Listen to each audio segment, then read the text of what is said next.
오늘 다뤄볼 내용은 정부 취득세 중과 완화한다. 네. 그 내용에 대해서 좀 다뤄보려고 합니다. 뚝딱이님 아산에 아파트 갖고 계시다고 했죠? 제가 오늘 좋은 말씀은 못 드릴 것 같아요. 그렇습니다.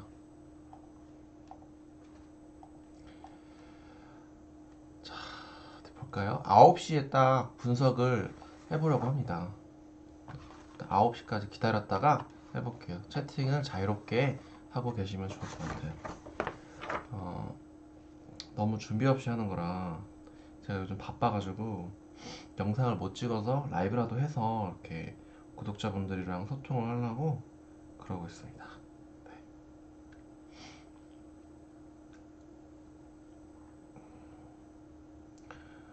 오늘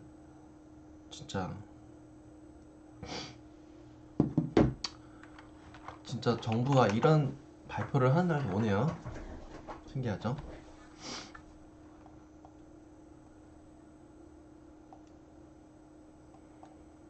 자, 취득세.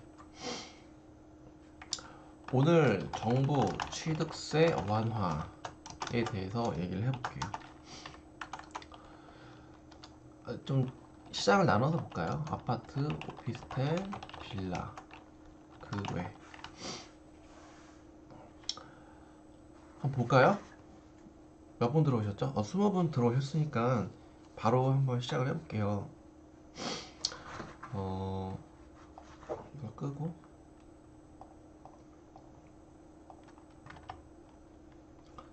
일단 오늘 보도자료가 나왔는데 행정안전부에서 발표를 한 거고요.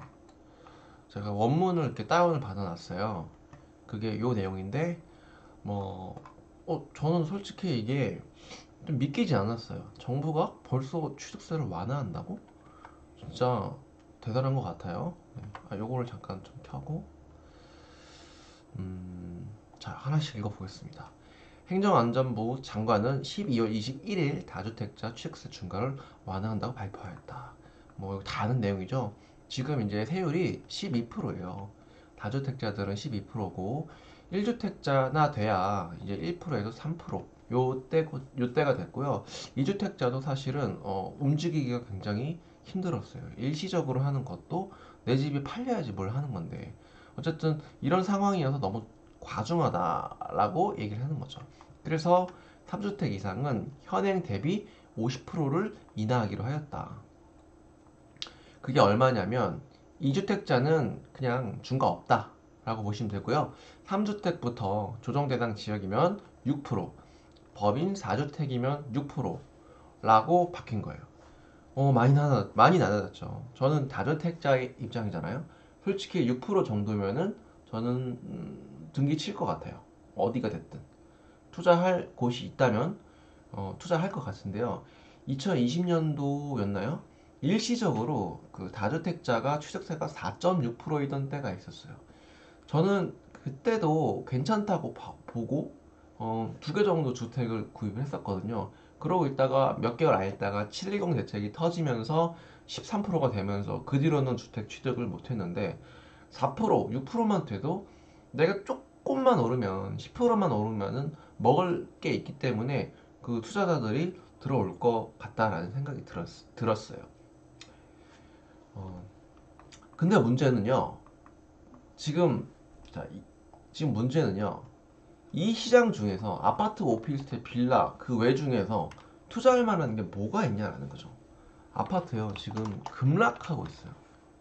내가 6% 내고 샀는데 10% 떨어지는 게 허다해요. 그러니까 내가 산 가격보다 10% 20%씩 떨어지는 일이 허다하고 경매를 낙찰받은 금액보다 금매가 더 싼 게 나오는 경우가 허다합니다. 그래서 이거는 아파트 시장에는 아무 영향이 없다라고 보는 편이에요.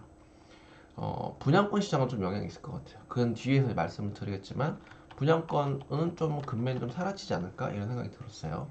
왜냐하면 분양권이 지금 마이너스 P 1억에까지 내려간 이유가 취득세가 13%였는데 이제 임대사업자 얘기도 나오고 6%로 내려준다 라고 하면 좀 얘기가 달라질 것 같아요. 오피스텔 시장을 다루기 전에 빌라를 먼저 다루죠. 저는 빌라는 지금도 싸다고 보는 편이에요. 근데 왜 못 사고 있었냐면 13% 때문에. 13% 취득세를 내고 빌라를 사기에는 다른 것들도 눈에 들어왔기 때문에 안 샀던 거죠. 그래서 저는 투룸, 서울 빌라 투룸 역세권인데 4억 내외라고 하면은 요거는 투자할 만한 가치가 있는 것 같아요. 4억 내외라고 기준을 건 이유는 오피스텔 4억 내외의 투룸이거든요. 빌라 신축도요, 투룸은 5억, 6억 해요. 근데 그거는 저는 아닌 것 같아요. 어쨌든 4억 내외 투룸 이런 게 저평가인 것 같아요. 빌라는 원룸이 잘 없어요. 그리고 쓰리룸도 그렇고, 그래서 빌라를 저는 경매로 낙찰받으면 괜찮은 것 같다라는 생각이 들었어요. 경매로 낙찰받으면. 오피스텔 시장 따로 떼어볼게요. 죄송합니다. 자, 오피스텔 시장은 저는 악재도 아니고 뭐 호재도 아니고 그냥 아무것도 아닌 것 같아요. 왜냐면 오피스텔은 원래 4.6%였잖아요. 그리고 6%면은 한 6.5% 정도 될 것 같아요. 실제 그 등기실 때. 그러면 여전히 오피스텔이 다주택자나 법인들한테는 매력적이기도 하고요. 오피스텔이 지금 인기 있는 이유는 종부세 때문이에요. 종부세. 법인이 사도 다주택자가 사도 종부세는 그대로 변함이 없거든요. 안 된다라는 뜻이죠. 그런데 이 지금 취득세 얘기만 나온 건데 오피스텔은 아무 영향이 없어요. 더군다나 오피스텔은 여전히 저렴합니다. 그렇기 때문에 오피스텔은 이 취득세 중과 완화랑은 상관없이 그냥 내가 갈 길을 갈 것 같아요. 결론적으로 말씀드리면 가장 호재가 있는 그거는 빌라인 것 같아요. 빌라나 또 한 가지 말씀드리면 다가구 단독주택. 다가구 단독주택은 저는 좋다고 봐요. 왜냐면 그동안 다가구가 정말 너무 천대를 받았어요. 주택이라는 이유 때문에 대출도 안 되고 그 다음에 취득세 규제까지 있어 버리니까 진짜 다가구가 싼 게 많은 걸 알면서도 사지 못했거든요. 그래서 야, 이거 다가구 시장은 조금 괜찮겠다 생각이 드네요. 그러니까 주택이라는 딱지가 붙었던 애들 한 게 뭐가 있죠? 우리 얘기 안 한 게 도시형 생활주택이 하나 더 있죠. 자, 조금만 더 줄여서 도시형 생활주택도 6%면은 살만한 게 많아지는 것 같아요. 뭐 제가 언급은 안 하겠지만 강남역이나 역삼역에 보면은 2억이 넘어가는 훌륭한 도생들이 있어요. 그런 거를 제가 취득세가 13%라서 못 샀는데 2억이면은 13%면 얼마예요? 2천만 원이 훌쩍 넘잖아요. 근데 이게 오피스텔이랑 취득세가 비슷해져 버리면 오피스텔보다 월등히 싸다면은 도시형 생활주택도 괜찮다라는 거죠. 근데 얘의 문제는 마찬가지로 종부세가 있다. 그렇지만 싸다. 그게 아파트랑 차이라는 거죠. 아파트도 종부세 부담이 있지만 아파트는 떨어지고 있는 시장이고 도시형 생활주택은 오를 수 있는 시장이라는 거죠. 왜냐하면 오피스텔이랑 결국에는 본질적으로 같은 상품이기 때문에 그렇다라는 거고요. 어, 조금 내용을 조금 더 제가 디테일하게 좀 보겠습니다. 이거 편집을 어떻게 하죠? 오늘 내용은 앞에서 못 들으신 분들이 계실까봐 다시 제가 잘 편집을 해서 올리도록 하겠습니다. 제가 그 BHC 뿌링클 치킨을 지금 주문을 해놨어요. 그거 오면은 결제하러 그 전까지 지금 하는 거라서 그렇습니다. 이거 어떻게 하는 거야? 주석? 교정? 어떻게 하는지 모르겠어요. 이건가 보다. 자, 안녕하세요. 자, 뿌링클 먹으러 가야 됩니다. 특이한 게, 자, 보세요. 중과 완화 발표일이 오늘부터 적용을 하고 이후인 경우에는 중과 완화 적용을 받는다. 아니, 취득세가 법률에 있는 그 법률 개정 사항이란 말이죠. 이건 뭐다? 국회의 동의가 있어야 돼요. 어제까지만 하더라도요, 민주당에서 취득세 완화 생각도 없다라고 얘기를 했단 말이죠. 근데 행정부, 그러니까 윤석열 대통령 밑에 있는 기관이죠. 행정부에서 이렇게 다만 법률 개정 사항으로 국회 입법 시 소급 적용할 계획이라고 밝혔다. 아니 국회는 뭐 생각도 안 했는데 자기들이 소급해서 적용할 거다라고 하네요. 어차피 뭐 이미 얘기를 했으니까 그렇게 이루어질 것 같아요. 근데 민주당에서 그렇게 고분고분히 협조를 해줄 것 같지 않아요. 그 전례가 있었죠. 세법 개정안을 국세청에서 발표를 했는데 뭐 종부세 9억까지 빼준다 이랬는데 결국 올해는 적용이 안 됐잖아요. 올해가 지나고 나서 민주당이 이제 협의를 해줄게라고 바뀌어서 9억이 된 거지. 이렇게 정부가 하겠다고 해도 민주당이 발맞춰서 가진 않기 때문에 아무래도 이것도 그런 식으로 될 것 같은데, 어쨌든 얘기는 이렇게 나왔으니까 민주당이랑 협의를 해야 될 사항인 것 같아요. 이게 굉장히 저는 인상 깊었어요. 민주당이 협의도 안 됐는데 내일 되면 소급 적용할 거다라고 얘기를 했더라고요. 이제 또 하나가 이제 잠깐 나왔는데, 자 보세요. 아파트 임대 등록을 재개할 거다. 임대사업자가 아파트를 최초로 분양받은 경우에는 취득세를 50에서 100% 감면. 국민주택 규모 이하, 국민주택 규모 이하 아파트를 최초로 분양을 받으면은 취득세 중과도 없고 감면까지 받을 수 있다라는 거죠. 여기 빌라도 아마 해당될 것 같아요. 기존에 원래 빌라는 원래 됐었어요. 근데 아파트가 이제 주임사가 등록이 안 됐는데 조정 85까지 해준다고 하니까 국민주택 규모 이하 분양권은 아마 금매는 좀 사라지지 않을까. 등기를 치려는 분들도 많을 것 같아요. 근데 이거 장기예요, 장기. 10년 이상 보유를 해야 돼요. 네. 아무튼 네, 과도한 취득세 부담 완화돼서 환영하는 편입니다. 네. 자, 한번 보겠습니다. 이제 뭐 여기 써 있잖아요. 입법은 국회 권한임. 자, 우리가 어, 법률, 시행령, 시행 규칙이 있다라는 걸 아셔야 돼요. 자, 제가 한번 간략하게만 설명을 드릴게요. 자, 법률은 우리나라가요. 우리나라는요. 삼권 분립의 나라예요. 국회, 행정부, 입법부, 사법부, 죄송합니다. 사법부라고 하죠. 입법부. 이렇게 있어요. 그 입법부에서는 법을 만드는 것이고요. 행정부는 법을 집행하는 데요. 사법부는 이 법이 제대로 집행되는지를 감시하는 것이에요. 그래서 이 세 개가 트라이앵글처럼 감시하는 삼권 분립의 나라입니다. 그래서 땡땡땡 법률, 지방세법에 관한 법률 이런 거는 국회를 통과해야지만 바꿀 수 있어요. 근데 취득세가 이런 법률에 명시되어 있고요. 땡땡땡 시행령으로 끝나는 거는 대통령령이라고 해요, 보통. 지방세에 관한 시행령, 소득세법에 관한 시행령, 이거는 대통령이 바꿀 수 있어요. 윤석열 대통령이 쉽게 바꿀 수 있는 거죠. 그래서 여기는 국회 권한임이라고 써 있었던 거예요. 아시겠죠? 그 다음에 땡땡 규칙은 장관이 바꿀 수 있어요. 장관은 누가 임명하죠? 대통령이 임명해요. 그러니까 뭐 주택 공급에 관한 규칙 이런 거는 정권이 바뀌면은 하루아침에 바뀔 수 있는 내용이다라는 거예요. 아시겠죠? 뭐 사법부는 뭐 여기서 커다란 역할을 하진 않지만, 예를 들어서 민주당이 법을 이상한 걸 만들었어요. 그래가지고 사법부까지 소송을 할 수도 있는 거예요. 종부세법 너무 과하다라고 해가지고 헌법재판소 갔잖아요. 그게 견제하는 게 사법부라는 거죠. 그래서 저는 솔직히 종부세 이게 위헌에 될 줄 알았는데 위헌은 안 되는 것 같더라고요. 그리고 어제 기사를 보니까 임대차 보호법에 새 집주인이 임대인의 어쩌고 저쩌고면은 뭐그 승계 되냐 안 되냐도 사법부에서 판단했죠.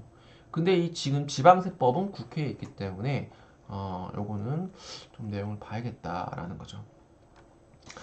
어, 어쨌든 제가 오늘 내용을 조금 정리를 해보면은, 일단 규제 완화 스탠스로 바뀐 거는 굉장히 저는 환영하는 편입니다. 저조차도요, 실거주 집을 매수하는 거를 고민을 하고 있어요. 그렇지만 아파트가 하락하는 시장은 바꿀 수 없다. 그 물길은 바꿀 수 없다라고 보는 거죠. 대세 하락은 바꿀 수 없다라고 보는 편이지만, 그 지금 대구 같은 경우 분양권 시장이 굉장히 안 좋거든요. 분양권 시장은 조금 나아지지 않을까라고 생각하는 편이에요. 오피스텔에는 영향이 없다. 조금 약간 악재죠. 왜냐면 13%에서 4.6%니까 좀 가까워졌잖아요. 그럼에도 불구하고 저는 저렴하다고 보기 때문에 갈 길 간다. 가장 큰 이유는 종부세가, 종부세 이번에 좀 9억까지 상향됐잖아요. 공제액이. 공간이 남으면은 그러니까 6억에서 9억이 됐어요. 3억 정도 여유 공간이 생겼죠. 그러면 오피스텔 한두 채 사기 딱 좋아진 것 같아요. 네, 그렇다는 거. 그리고 주택 딱지가 붙은 것들을 잘 보자. 주택 딱지가 붙은 게 뭐가 있죠? 아파트 빼고 빌라, 토생, 다가구, 단독주택. 요런 게 괜찮은 것 같다. 라고 오늘 내용은 여기까지 하겠습니다. 채팅 많이 해주셨네요. 저는요, 집 팔면 되냐고 물어보셨는데, 저는 이 규제 완화를 통해서 갖고 있는 아파트를 다 처분하고 싶습니다. 솔직히. 솔직히 지금은 이걸 매도 찬스라고 보는 편이에요. 저는. 이 아파트 전세가까지 떨어지니까 너무 힘들고요. 다주택자들은 지금 뭐 취득, 투자 이런 게 문제가 아니고요. 가지고 있는 거를 지키기도 힘들어요. 역전세 때문에 죽겠거든요. 대출은 안 나와. 전세가는 내려왔어. 전세 만기인데 금액 내려달라 그래. 미치겠는 거예요. 그래서 지금 뭐 이 취득세 이런 게 지금 문제가 아니라 기존에 갖고 있는 거를 어떻게 정리할까 그것만 오로지 생각하고 있거든요. 근데 무주택자, 1주택자, 2주택자가 물건을 받아줘야 되는데 무주택자들은 안 받아줄 것 같아요. 그 사람들은 지금 살 사람들이 아니에요. 근데 1주택자들이 갈아타기 수요는 있을 것 같아요. 문제는 맨날 얘기하는 거지만 DSR 때문에 갈아타기 수요는 9억 이하에만 집중될 것 같다 라고 보는 편이에요. 9억 이하는 내년부터 보금자리론을 확대하겠다, DSR 규제 없애겠다 라고 했기 때문이죠.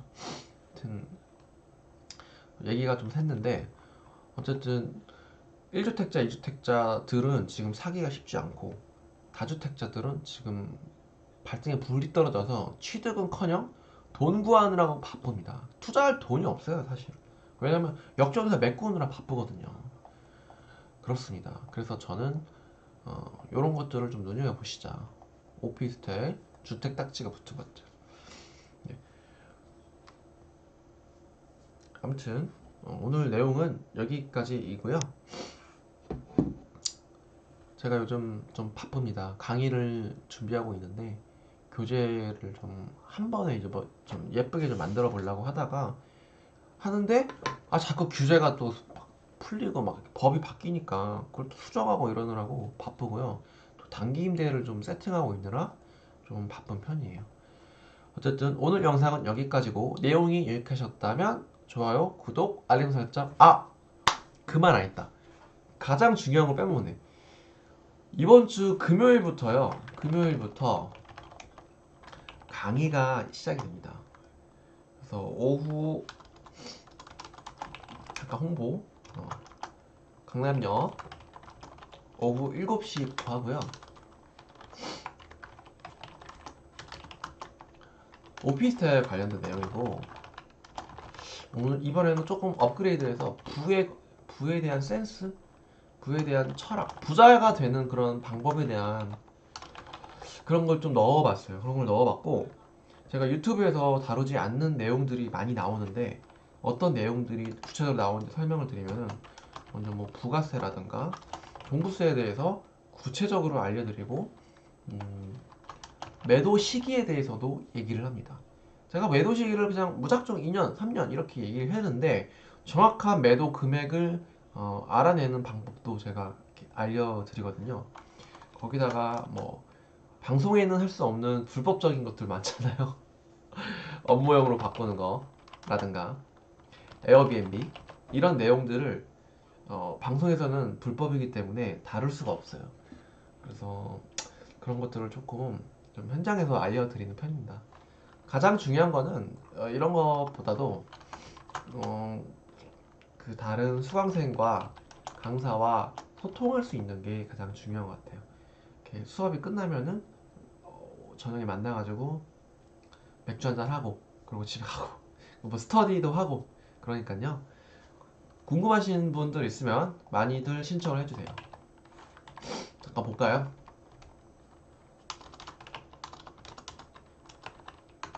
아이고 오타난다. 오피스텔 정규 강의 3기 사다리 에듀에서 신청해 주시면 됩니다. 사다리tv.com 297,000원이고요. 뭐 커리큘럼 여기서 보실 수 있습니다. 오피스텔 단지도 찍어드리고 어떤 매물을 사자라고 매물까지 직접 보여드리기도 해요. 근데 그건 이제 시의성이라는 게 있어서 뭐 어떻게 될지 모르겠지만 요즘 오피스텔 시장 분위기도 이렇게 알려드리고 그렇습니다. 아무튼 오늘 영상은 여기까지고 저 3, 4멘트 늘리냐고요? 그거는 비밀입니다. 제가 알려드릴 수가 없네요. 아무튼 오늘 영상 여기까지고 라이브 마치도록 하겠습니다. 감사합니다.